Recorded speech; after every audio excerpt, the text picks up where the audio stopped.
And so I would say importante talaga yung may bedside experience ka because the transition itself, doon pa lang malaking bagay na. Kasi there are times that it will be so busy. Especially in the morning, especially 9 a.m. 9 a.m. meds. Yan talaga yung para sa akin dito is very, ang dami talaga, very toxic, I would say. Kasi if you're handling 5 patients, every time you go into a patient, you have to assess the patient. So you're gonna have to see yung skin, may skin issue, everything. And it will take you some time before you go to another patient and they have meds. So, and then during those times, there are also doctors coming in and out. So you're gonna have to be like really quick. So yung bedside experience na mag-gain mo sa Pilipinas, mag-gain mo sa hospital mo, the multitasking, it's really gonna help you a lot. So in terms with the pain medications as well, I would say they are more open to using narcotics here than to the Philippines, because in the Philippines we have like strict regulations, right? Kailangan may S2 yung doktor, hindi basta-basta sino nakakapag-order. But in here, I asked that in the farm during the orientation, like can any doctor order like morphine, for example? Can any doctor order that, or do we need a doctor with a special license? Because from where I come from, this is what they practice, and I want to know. So yeah, so that is a good question. They told me that because in here, anybody could order it. Any doctor could order it. So that's one of the major adjustments that that I've been thinking of. And then ito pa, nakakatawa talaga, sir, talaga. Yes. Mga brand name ng gamot.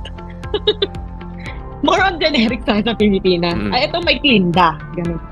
And then dito, have you started the Rosafen? I was like, wait na. Oh, he already has something. Ako naman, nagkalkal pa ako. Ano yung Rosafen? Ano na ulit yun? At alam ko, generic. So parang ako nun, oh my gosh, ganun ako. Parang, nagtanong ako, oh, okay, is the Susan started? Parang ganun ako. He's got piperazolone, doctor. Yeah, Zosate. And I was like, oh my gosh, nakakahiya tayo, girl. Kaya, from then on, sabi ko na sa sarili, oh, sige, ganito. Pag maglilista tayo, lista mo na rin yung brand name para hindi ka naman dito. Oo. So, parang ako naman, oh my gosh, nakakahiya tayo. Ganun ako. Kasi sa Pilipinas, ang piperazolone tayo baktam sa atin, Piptazo, mga ganon. Hindi naman Piptazo yun dito. It's Zosyn. Ganon. Yung Rosafen, mga yan. Pero, shock lang talaga sa akin. Super duper. In all honesty, the use of vancomycin. In here, they use it like often. In there, no. It's being reserved as our last resort. Pero hindi ko na ito sasabihin mamaya. Siyempre, nakabahala na sila maka-experience yan. Kasi tinanong ko yan. Yeah, thank you for sharing yung experiences sa facility, Stephanie. And yeah, yes, I feel you as especially if wala ka less experience talaga yung RN.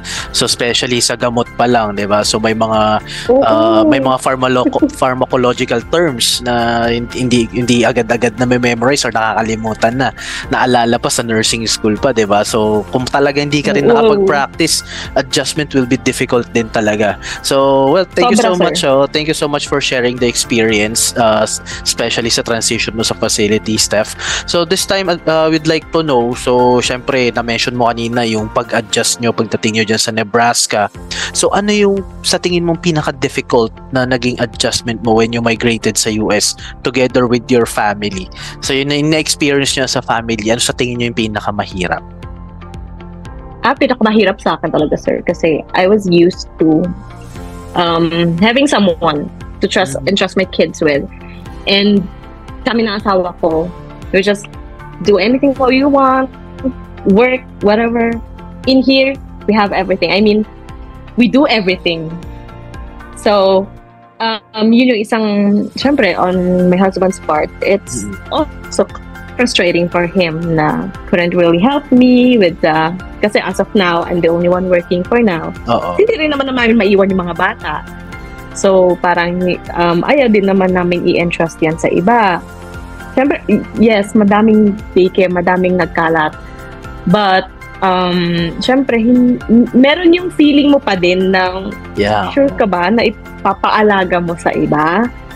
Tapos, yung culture is different. O sila dito parang very outspoken yung mga bata. Paano kung yung anak ko sobrang sensitive at napagsabihan? Baka mamaya nagmumukmuk na yan. So, parang baka mamaya feeling niya sobrang naapi. So, one thing talaga na sobrang adjustment is not having someone to entrust my kids with. And then, yun talaga yung weather. The groceries, okay lang. The food, bacon's great. Super, winner na winner ang meat. Bacon is life dito, sir. Ang meat, sobrang ganda. USDA talaga. Hindi ka talaga matadaya. Then, yun talaga. Yung sa food, I would suggest kung kaya. Meron naman mga Filipino groceries apps. They could utilize that as well. Medyo kahit paano nalilesen na yung pagiging, namimiss ko na yung ganito. Nakakapagluto na kami ng adobo, sinigang, ganyan. Wow, that's good. Mga sisig. Sisig. Ganon. Mga ganon, sir. So, thankful naman din ako na may mga ganon. And very important din as well, yung bago ka pumunta dito is you already look up kung sino yung possible na pwede mong makausap in terms of getting tips on paano sila o-order ng ganito. Paano kayo kumuha ng apartment, ate? What did you do? Anong kinuha niyong insurance for your car? Magkano ang ganito? Magkano ang nagiging rent niyo? Usually, magkano yung nagiging bills? Because, sa amin, we were able to bring money, but not us. Hindi naman yung tipong $50,000. Hindi naman ganun. Grabe naman na yun. So, magkano ba yun? Nagdala kayo, so yung kumbaga parang yung sasakto lang din para sa inyo talaga. Oo, sir. Okay, well, so, that's we good. did not expect, we did not just expect na everything here talaga is mali, wag talaga magko-compute. Totoo yun. Yung sinasabi nilang ganon. Don't ever compare yung currency ng US sa Philippines because it will never work. Kasi in here, you're earning dollars and yet you're paying in dollars. Kasi yan, taxes, taxable lahat. Lahat. Maski sa grocery, babayarin ko $50. Kunwari, ito lang yung bill ko. Tapos, okay, it's 53 something. Bakit gano'n? Kapag gano'n ka. Kasi hindi pa included yung tax pag binili mo. Sa counter mo pa siya makukuha Oo. So, ayun, parang kailangan din yung reality na ang dito, kung bring as much as they can, control yung spending habits because ako, to be honest, maski makeup talaga noon, nung hindi pa ako nag-start, I didn't buy anything. Kung ano lang dinala ko, yun lang. And sinave lahat. Hanggat kaya. Hanggat kaya i-hold off yung ganito, i-hold off. And when I started to work, kahit sumasahod na ako, nagsisave pa din ako. Kasi you just never know. Tama. Importante yung may discipline ka sa pera dito. Oo, tama yun. That's why sakto din yung pagiging Ilocano natin pagdating sa ibang lugar. No, kuripot ka kunada. Oo. Yung director ko, sabi niya sa akin, what does your children do when they're at home, when you're not at home? Sabi ko, they just play inside a room. What? You don't have furniture or whatever? You don't have TV? They watch television? I don't have TV. And he was like, yung mga katrabaho kong pinagdito, grabe naman, kasi sobrang kukuripot mo naman, di ka pa bumibili. Parang 3 weeks pa lang yung TV ko. March ako dumating. Pero kakakuha ko lang ng TV this June. Last Kasi month sobrang lang. kuripot. Yan, sobrang kuripot ko talaga. Kahit meron pambili, sinasabi ko, meron. Pero, sabi ko nga, hindi tayo pwedeng basta-basta na lang. Tama, Kasi hindi mo talaga alam. Hindi mo talaga alam paano kung may mangyari. Sorry, sir, pero kasi pinapagka-compare ko sa akin at yung naging kasabayan ko dito, ang dami ng problema ngayon kasi she did not really think things through. Kasi dito na yung car niya. Pag nahirapan ka dyan financially, mahirap makabangon eh. Malulubog ka, right? Like, siya ngayon, siya sa akin lang din siya nagsasabi, but sa loob-loob ko, ito siguro yung difference na since Ilocana nga din, tapos namulat sa atin na uy, magtipid kayo and talagang laging isinasampal yan sa pagmumukha ko. Kahit tuwang-tuwa na ako, ipinapakain pa din, magtipid ka.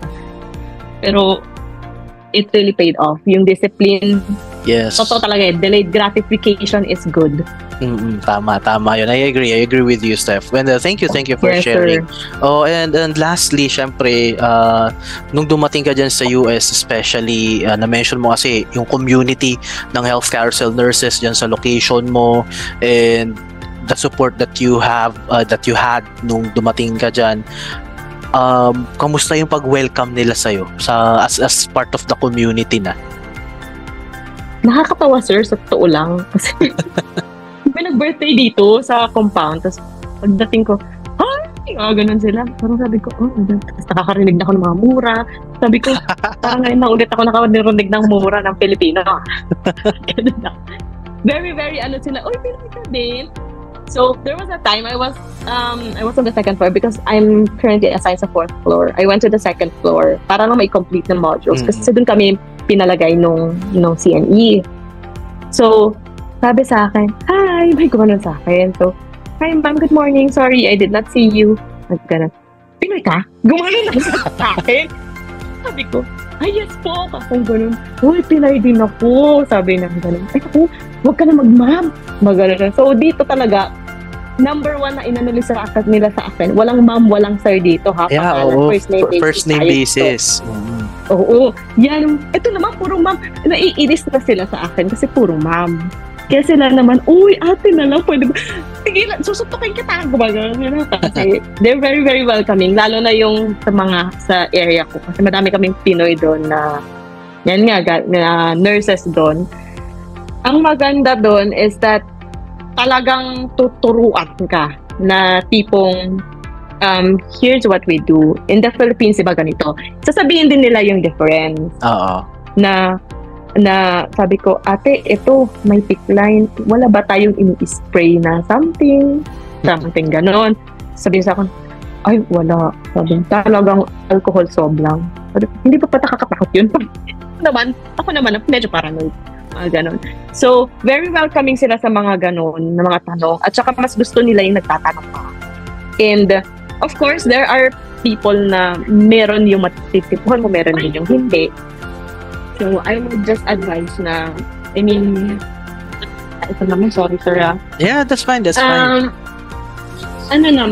would say, meron ka talaga yung matitipuhan and meron yung wala. But, okay ka makisama. Basta't okay ka makisama, wala naman, I think sila, sasabi, kung meron man, para sa akin is, as long as you know yourself, dermatology, wala ka namang inaapakan tao, alam mo wala kang ginagawang kasalanan. Bakit mo pa iintindihin? Yeah, diba? I agree. Dagdag ka lang ng stress. I agree. Hi, baby! Kamusta? How are you? How are you, Victor? So this is my baby boy. But later on, ikukulong ko sila lahat sa room kung meron. So it's already nighttime. Gising pa sila, no? Nighttime dyan, tama? Ay, yes sir. Nako, talo pa nila ako sa puyat ng mga ito. Okay, sige. So, I think I have one here. So, para sa last portion na nung interview natin, Steph. Yes, sir. Oo. Ayan. So, hi, Steph.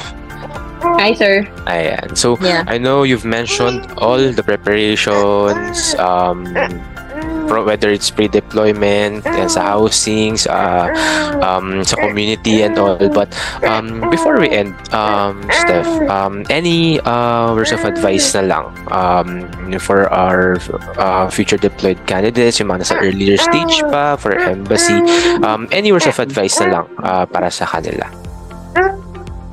I would say sa mga waiting pa, and I know waiting is agony talaga. Just trust the process. While waiting for your process, while waiting umusad ang papers, get as much as hospital experience as you can because it will help you talaga big time. It will never fail you.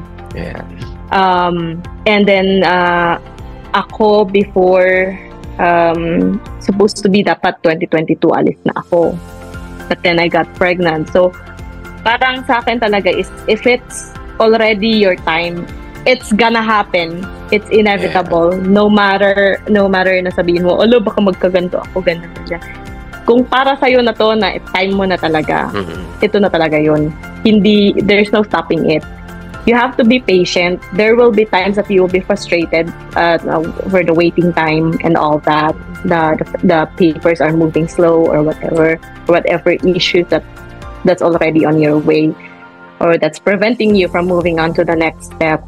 I would just say savor the moment because once you're in here, and most especially sa those coming in here alone with no family, you have to savor every moment, no matter how nakakainit, how agonizing it is to wait. Savor the moment because when you come in here, it's gonna be you're gonna have to be really prepared. You have to bear in mind that I got this. I'm already here.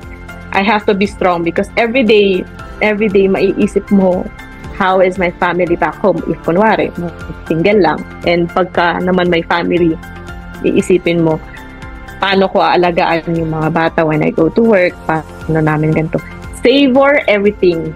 Yun talaga sabi, sulitin na, kumain na ng Filipino food. Kasi dito, medyo mahihirapan. Lalo sa mga states na walang Asian stores, lalo yung mga malalayo. It could be a struggle. Mga puro fry. Kasi dito, more on fast food. So, I would say, brace yourself, prepare yourself, hindi lang physically, mentally talaga. Emotionally, yan din. Yeah. Tatagan ang mentally, emotionally, tatagan yan. At lalong-lalo talaga, yung faith. Yeah. Talagang binigay to ni Lord. And when you're doubting talaga, na parang isipin mo, am I in the right place? Hindi ibibigay ni Lord ito kung alam niyang hindi mo kaya. Kasi I prayed hard for this. Ang tagal ko na nag-sign up, pero at least now that I'm here, super grateful. May mga times na nahihirapan, but may isip mo, I'm here. I'm in the land of the free. I'm in the land of opportunities. So, yun na lang din talaga. Enjoyin na lang talaga yung natitirang time na nasa Pilipinas. Pwede namang umuwi. Kasi I've seen others, mga candidates na umuwi, bumabalik after a month. Oo, mga bakasyon. Kasi grabe naman yung OT na ginagawa. So, bilib naman din ako sa kanila. So, yun lang talaga. Trust in the process because everything will fall into place. If it's meant to be, it's gonna happen talaga. It's inevitable. And yun lang, tiwala lang din talaga kay Lord na pag ready ka na, bibigyan na talaga yan. So it's all about talaga God's perfect timing kung para sa'yo. Talaga sir, kung para sa'yo talaga para sa'yo. Kung hindi pa ngayon, edi balik muna tayo sa ospital. Kung gusto mo pang mag-ospital na kung feeling mo naman is may sapat na siyang experience, okay naman na din. Depende na din. Pero like I said, mas okay talaga na nasa bedside ka kasi lalo alam nila, ang expectation nila dito, Filipino, magagaling. Totoo yan, sir. Ay, nako. Dito, sa facility ko, in all honesty, pag alam nilang Filipino, alam nilang hindi yan na-extend ng preceptorship, alam nilang hindi yan basta-basta mahihirapan, alam nilang kaya mong i-handle kahit lahat ng cases mo mabibigat.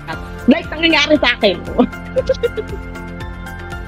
Sabi sa akin, yung area na yan, kung saan ka napunta, yan talaga yung mga toxicant. Which is totoo. Totoo talaga. So, it helped me a lot talaga, yung pagiging Filipino nurse natin sa Pilipinas. Yung talaga masasanay ka, mababatak ka. It will really help you. Like, sa ating Pilipino, mabibwisit ka para magmumura ka na lang pagtalikod mo.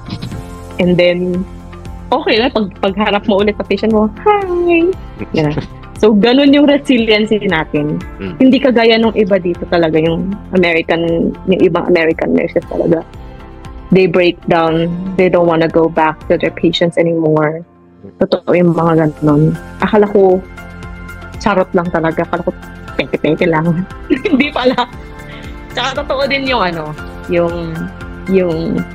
ang mga patients is gusto nila yung kinakausap mo.